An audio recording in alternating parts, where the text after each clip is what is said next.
Hi. So remember my novella, Chiaroscuro?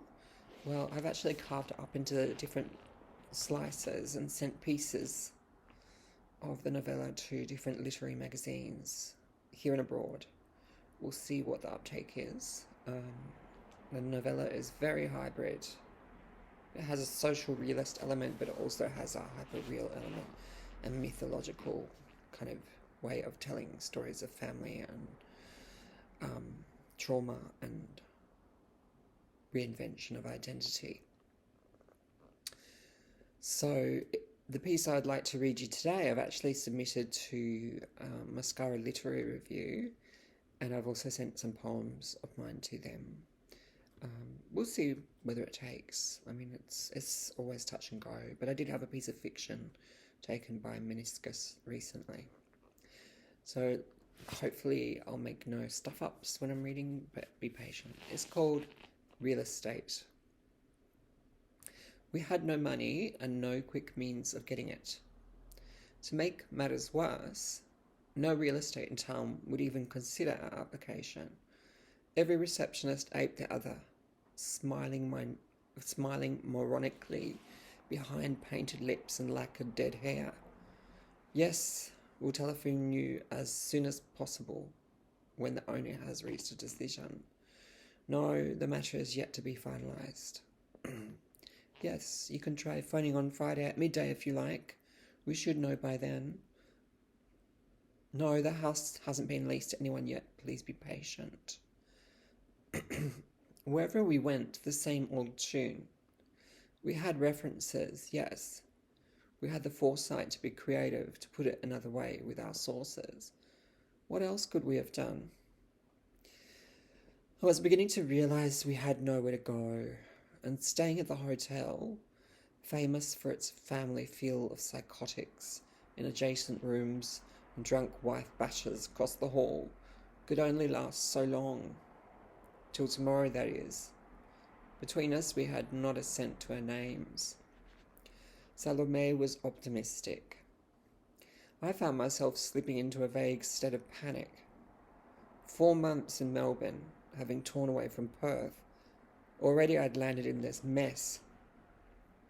At least there was Salome. I rang a housing crisis line, only to be given 4 names, all of which turned us down. No, we don't have any spaces, sorry. We cannot house friends together anyway, was the customary dismissive response. It was like doing the rounds with the real estate again. I rang the last contact on a list given to me by the Salvation Army. It got through. Come and see us for an interview tomorrow at 1:45. My name's Maria. I'm the housing officer and we'll see what we can do. Do you know where we are? Yes, St Kilda, right? Fitzroy Street. Good. See you then. Some consolation. I would do anything to get into this program. Otherwise, I knew things would surely spin out of control. I turned up 10 minutes late. Actually, I turned up 10 minutes early to the appointment. Of course, worried that I was going to be late. A woman wearing a red vinyl jacket with her black hair in a corkscrew perm in her 30s was smoking a cigarette out the front of the centre. I assumed she was a client. As I approached, she looked at me quizzically, then leaned forward. I'm Maria. Oh, hi, yes. Am I late? No, you're early. I'm just having a fag. Why don't you come in and sit down? I'll be with you in a sec, okay? Okay, thanks. I sat there, flicking rapidly through the piles of Women's Day, A New Idea, not really reading, but taking in the headlines and the blurry, exclusive photographs. Melanie Griffith and hubby Antonio caught nude on a beach. Madonna hits out at anti-fur campaigners. Robert Downey Jr. on drugs, again. I only digested the large print, mulling over my own story, which would have to be equally sizzling, controversial, I thought, to be taken seriously by these social workers. They saw all types. Some of them were worse off than me, probably. What was my case? I felt a sharp sense of guilt, akin to when I'd get called a whinger at home for any and everything. Such was my reputation. Weak, spoiled girl. More often than not, overheard words, my father's. Maybe it was true. I had nothing to complain about. I broke out in a sweat. My stomach grumbled. I would have to be as creative as any sub-editor of a scandal sheet. The public had to know, didn't they? I saw myself in one of those articles framed in red. "Story of a runaway" was the headline. Another brave victim speaks out. I laughed at the corniness of it. Hadn't I lived a normal life? I was alive. I predicted their responses. "Come on, you're bright. Emphasize the positive," as my mother might say. Or, more brutally, "We only help those who can't help themselves." I felt like leaving. I was a phony, a fraud. I had nothing to say. I had never suffered. I had brought all this misery upon myself. Before I could get up, Maria entered the waiting room. "You can come through now." Maria offered me a coffee, which I declined politely. I did not want to feel more jittery than I was. A Valium might have helped. I rooted myself to the metal chair.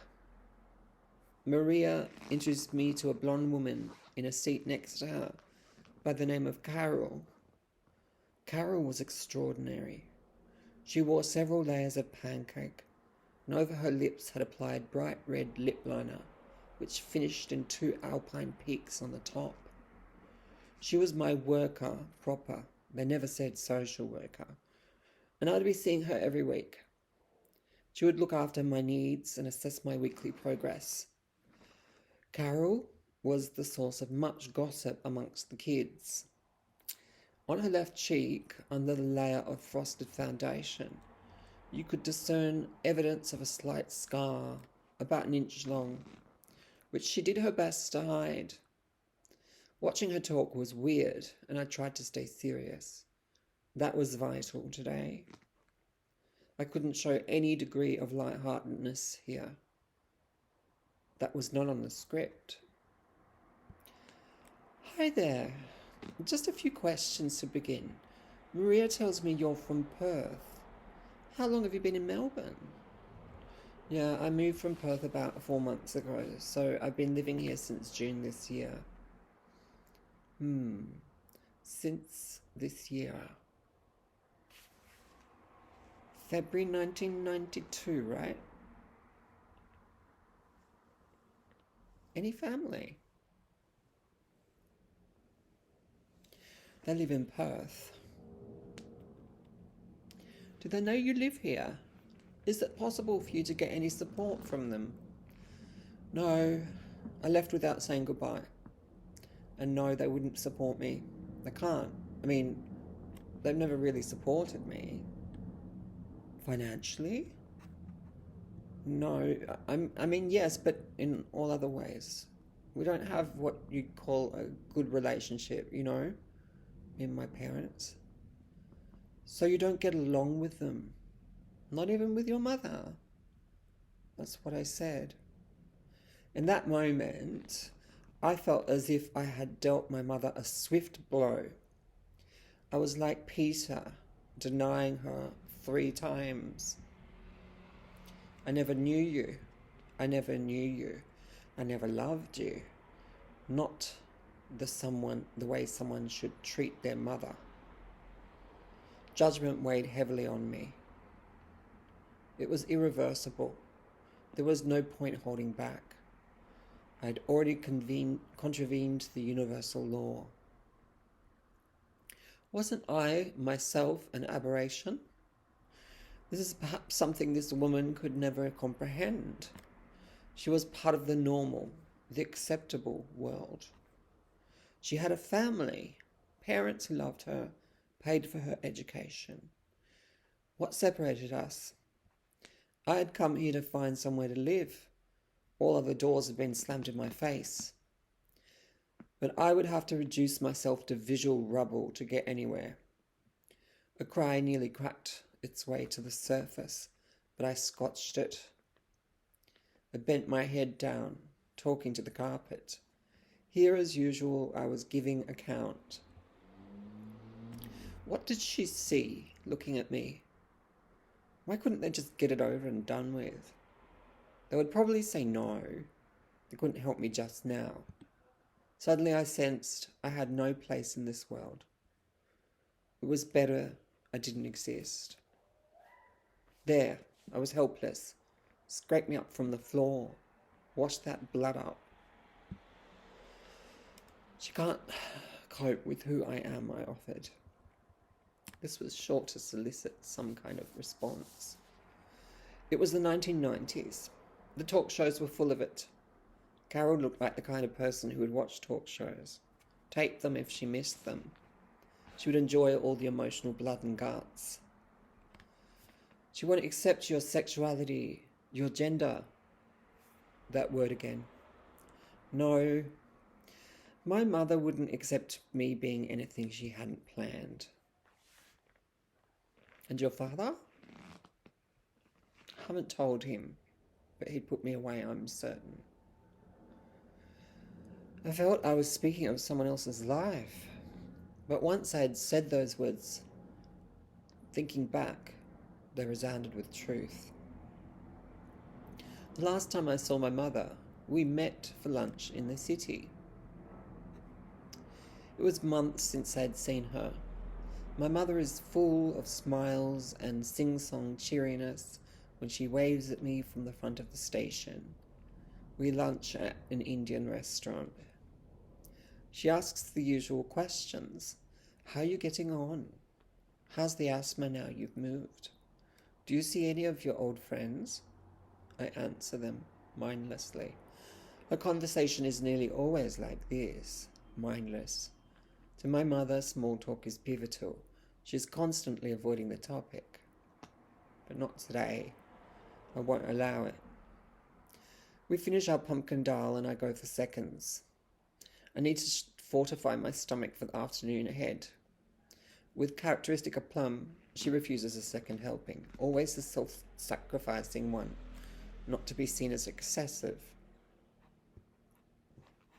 It's that look of pride that I hate, the way she stares at me like I'm some object and doesn't listen to what I have to say. I may as well be a Stepford child, a good Anglo-Indian boy. It's what she wants, loyal, self-effacing. But this afternoon she doesn't get what she wants. We make the journey back to the suburb, and I know it will be the last time. I'm careful to ascertain if my younger brother is liable to be in or out. My mother assents. He's gone off driving in his V8 with his friends. On the way there, I thought, this is where the rift starts. This is where I wave goodbye to my mother as a passenger on a cruise liner bound for some distant country. A long trip, possibly for life, signals goodbye to the fast disappearing friend on the docks. I could see her as a black speck blinking on the horizon until she no longer existed, except as memory. But no, that rift had started much earlier. It's hard to say precisely when. It was only that now some spell had been broken. I had stopped believing in her, or so I thought. I felt sad for this woman who'd never known me. At the same time, I was angry beyond words. Anger felt like privilege. It surged through my veins. My mother hated emotions. I began to see her beauty as the beauty of a mannequin, a wax figure, someone who rarely breathed. She was so controlled. I remember those long days after I left school halfway through year 12, sleeping, holed up in my bedroom, completely lost. 7 months, 7 months of walking into a coma of languidness. I would draw flowers. I drew an outline of my body but tore it up. My mother pushed food over the threshold dutifully and mail under the door. She accepted this without a word. She did not want to know. Glandular fever, she told her friends. Struck down just like I was before the brother went, and their father had to hire home help. Like any commander, she schooled her cadets in the utmost self-discipline. Just a glance was warning enough, or the threat of no speaks. Efficiency is the way. If there was a person down there, it was lost underneath all that artifice of poise. And mimicry is the best flattery. She needed that. She, in her own way, was missing too. She rarely spoke of her parents, but in the most glowing terms. For every real emotion, she had a part rehearsed. That was her survival. But survival can be hollow. Looking at it now, so much is laughable. Tragic comedy, I guess. That afternoon, in her duplex, I summoned the courage to be as straightforward as possible. Agape? I can understand, but eros? That is not a natural thing. What are you trying to tell me? You like men? Why cannot you just be normal? Plenty of girls like you. Annika Panika, for example, from a good family, or Vivian's daughter, from church. Mum, it's not about that. I just don't feel right. I don't know how I feel. Nothing in our family is normal. Are you going to tell your friends at least? If you don't understand it, me not being a boy, you should at least talk to them. I will say nothing. It's against God. I will tell them that you are asexual. My mother looked down, picked up some knitting, and asked me when the train was due. I never saw her again.